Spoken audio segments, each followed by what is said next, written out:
In an era dominated by stealth, supersonic speeds, and network-centric warfare, one aircraft stands. The Fairchild Republic A-10 Thunderbolt II, known universally not by its official name but by its rugged moniker, the Warthog, or Hog, is an aircraft that should, by all modern metrics, be obsolete. It is slow, ugly, and technologically primitive compared to its multi-role successors.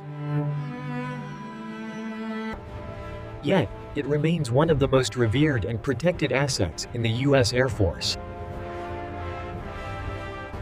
An icon of military aviation, beloved by the ground troops it is sworn to protect. The A-10 is not merely an aircraft. It is a flying manifestation of a singular, brutalist design philosophy. It was not designed to fight other aircraft, evade sophisticated radar, or conduct precision strikes from miles away. It was designed to fly low, absorb catastrophic damage, and utterly annihilate tanks. It was armed with a cannon so large that the aircraft was, in essence, designed around it. This is the story of a specialist in an age of generalists, a Cold War relic that refused to die. To understand the A-10, one must first understand the terror of the Fulda Gap. During the height of the Cold War, NATO planners stared at a 50-kilometer corridor of lowland valleys stretching from the East German border toward Frankfurt. Это был самый короткий и логичный путь для советского бронетанкового вторжения в Западную Европу. NATO doctrine grimly accepted that any ground war would be decided here, in a churning mass of T-72 and T-80 tanks. The prevailing U.S. operational doctrine, air-land battle, required a new type of aircraft, one that could blunt this armored spearhead. The Air Force, then obsessed with high-altitude strategic bombers and fast interceptors like the F-15, had a problem. It had no aircraft capable of effective close air support in such a high-threat environment. A new competition, the AX program, was launched with a revolutionary set of requirements. It must be cheap, simple, survivable, and lethal against armor. The AX program was a direct rejection of the higher, faster mantra that had dominated aviation since the 1950s. Survivability was the primary concern. The pilot sits in a 1,200-pound titanium bathtub, a protective shell up to 1.5 inches thick, capable of deflecting 23mm armor-piercing rounds.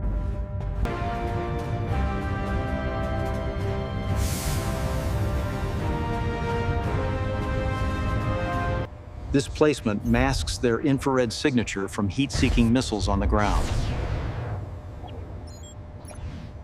and protects them from foreign object debris ingested from austere, forward-operating dirt strips. The aircraft is designed to fly, quite literally, with one engine, one tail, and one half of a wing missing. This philosophy of redundancy is systemic. The A-10 features dual hydraulic systems, with a third manual reversion system as a backup.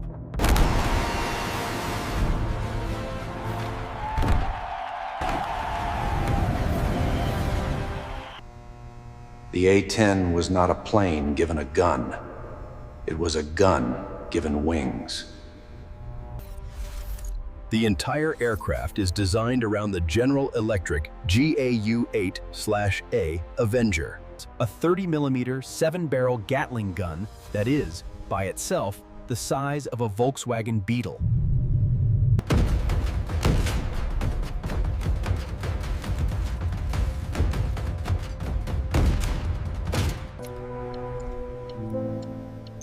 To manage this, the gun is mounted precisely on the aircraft's centerline, with the firing barrel positioned at the 9 o'clock position to align perfectly with the plane's center of gravity, preventing the recoil from pushing the plane off target.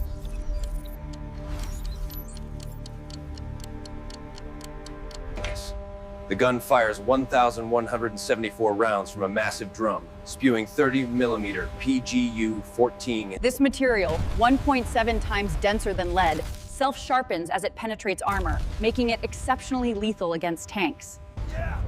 Get him!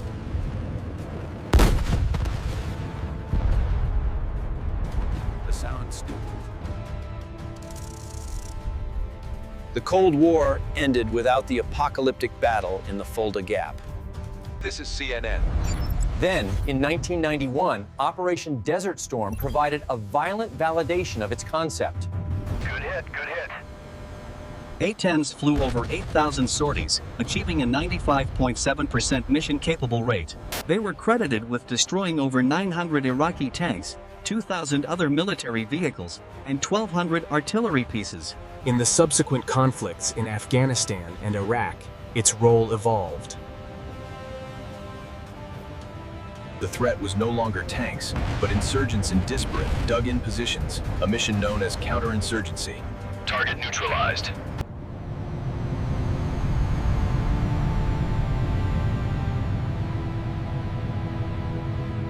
I have eyes on friendlies. Its accuracy and the pilot's ability to visually identify targets made it the premier weapon for danger close support, minimizing civilian casualties in complex urban environments. In a way, a fast-moving FA-18 or a high-altitude B-1 bomber never could. For decades, the A-10 has been under constant threat of retirement. With Air Force leadership arguing that its role can be filled by the F-35 Lightning II.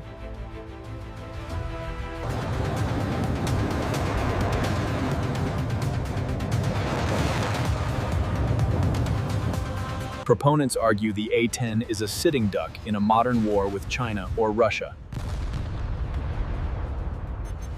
However, the F-35 is astronomically expensive, with a cost per flight hour estimated at over $44,000, compared to the A-10's modest. Critics argue the F-35 cannot replicate the A-10's core mission. It cannot loiter, it carries a smaller internal payload. Comments.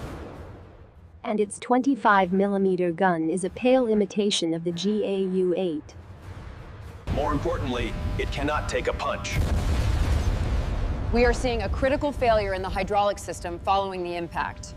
A single 23mm round, which an A-10 pilot in their titanium tub would barely notice.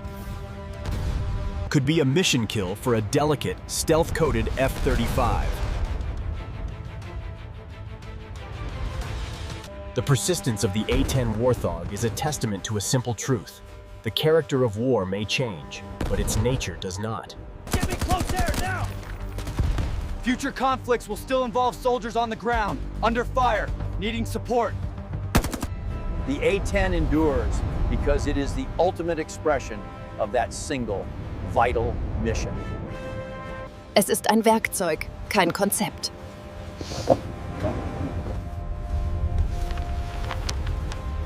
While multi-role fighters promise to do everything, the A-10 promises to do one thing perfectly: protect the ground pounder. Its legacy is not written in air-to-air victories or technological breakthroughs. It is written in the lives of the infantry it has saved. Who look up to see not a sleek fighter, but a hog with its wings ripped, an engine out. And its cannon still pointed at the enemy.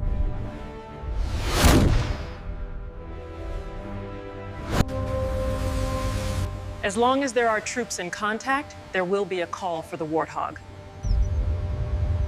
The defiant, ugly, and indispensable guardian of the grunts on the ground.